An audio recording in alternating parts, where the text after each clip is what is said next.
Welcome. This is part 23 about the Olshammar engine. Here I will talk about electric turbos and turbo compounds.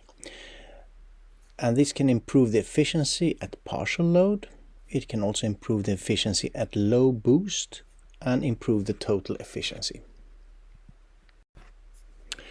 So to the left we have a standard turbo. We have hot gases coming out from the engine driving the turbine, and a shaft drives the compressor.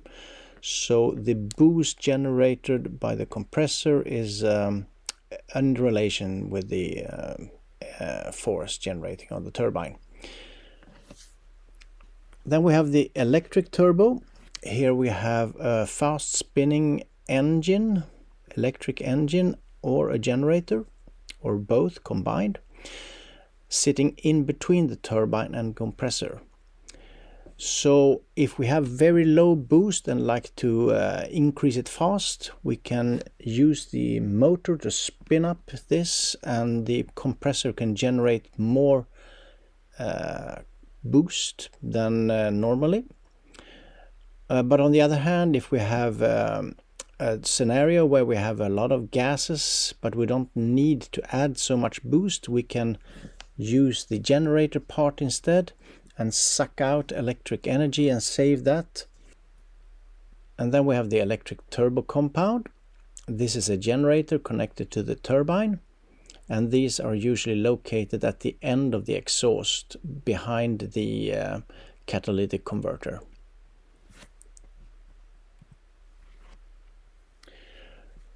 If we go back to the early Illmor 5-stroke engine, here we have valves blocking off the exhaust cylinder.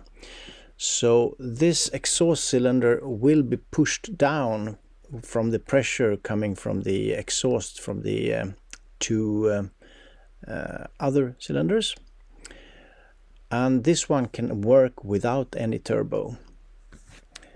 However, they did add a turbo to the test machine that they were using at Illmor, but there was very little energy left in the gases, so it wasn't very efficient in driving this turbo. This Illmor engine was more efficient than the standard engines, but you had a problem there because this was when it had when it was operating at maximum capacity. Then it was more efficient. But at partial load, then we had too few gases coming in. So the pressure on the exhaust cylinder was not that much, and the pressure driving the turbo was not that much either. And then you had a lot of parasitic losses from this large exhaust cylinder and the extra valves here. So at partial load it was less efficient. If we look at the Olshammar engine instead, here we don't have any valves in the exhaust cylinder. So it's open towards the turbo, and it's actually working better with a turbo than a normal engine, and it works a lot better with the turbo than the Illmor stroke engine. And the size of the exhaust cylinder can be half the size as compared to the Illmor exhaust cylinder. So this one has less parasitic losses at partial load, but it needs high boost. It cannot operate without any turbo, must have a turbo. And if we compare this to a baseline engine for the same turbo boost, you can see the baseline engine to the right here. Here we did some simulations, which you can see in video number 9, and we compared the different efficiencies at different boost levels. And if we had 2.5 bar boost, then the brake specific fuel consumption was 7% less than the baseline engine, and it was 13% more power. For 3 bar it was 9.2% less energy needed, and the power was 15.6% more. For 3.5 it was 10.1% less energy needed and 16.4% more power. And for 4.0 bar it was 10.6% less fuel needed and 16.8% more energy than the baseline engine. An alternative to the turbo is to have a turbo compound.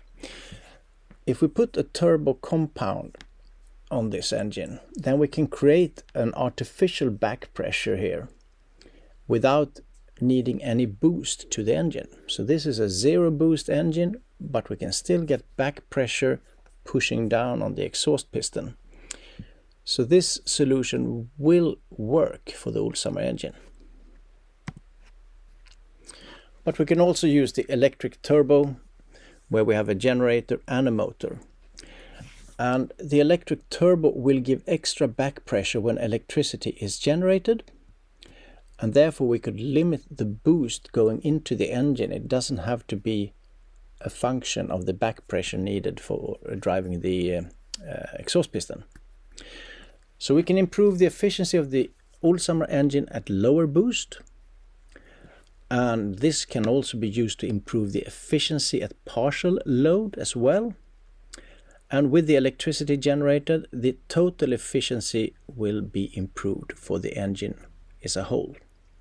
And this needs to be tested, of course. Thank you very much. I hope you found this interesting.